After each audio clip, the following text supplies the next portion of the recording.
त्या मावशी कुठून आल्या? आम्ही सायलवाडी चोरंबाना कशासाठी?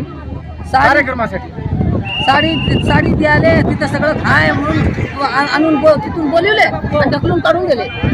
खिचडी सुद्धा खायला देत नाही तिथं पाणी. असं काय करायला काय तुम्ही काय तिथे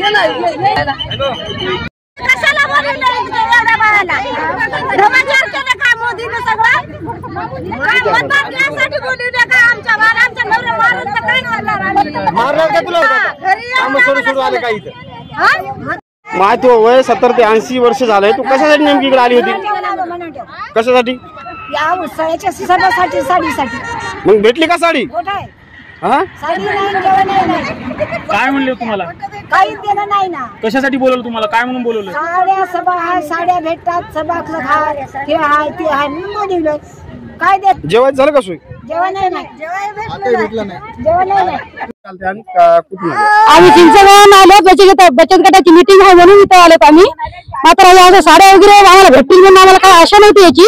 मात्र आम्हाला आता काहीतरी माहिती भेटेल बचत गटाची म्हणून आम्ही बचत गटाची माहिती देणार आहे तिथे काहीतरी म्हणून तिच्यासाठी आम्ही आलो भेटायला. काय मी लहान लेकरू घेऊन इथं उन्हा पाण्यात बिना भाकरी बिना पाण्याचं आलो. खायला नाही की पियाला नाही पाणी.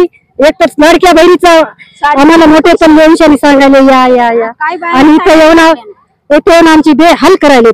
नाही साडी एकही चालली नाही. गेल्या त्यांना फटक्या साड्या आहेत. एक साडी धडायची नाही. आणि आम्ही इथे काय करणार? आम्हाला दशाला पैसा इथं आमच्या गावात मेळा झाला.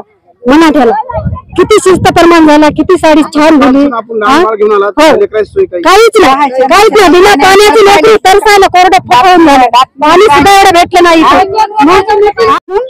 आम्ही साड्याच्या कार्यक्रमासाठी आले होते.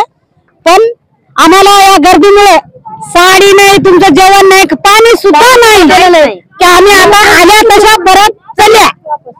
आणि आम्हाला नाव लिहून घेऊन डोक्याची वाटची महिला आम्ही 18 जणी आहोत. त्यांना आमचे नाव लिहून घेऊन आम्ही सांगू शकतो. आमचे नाव लिहून घेऊन आमच्या साड्या पाठवावी आणि हे साड्या आम्हाला पाठवू नाही. हे फाटल्या साड्या शेलमंद्या साड्या होत्या. ज्यावेळेस तुम्ही मराठ्याला साड्या दिल्या काटापदराच्या, आम्हाला काटापदराच्या साड्या आम्हाला पाहिजे. आम्ही शेलमंद्या साड्या घेत नाही.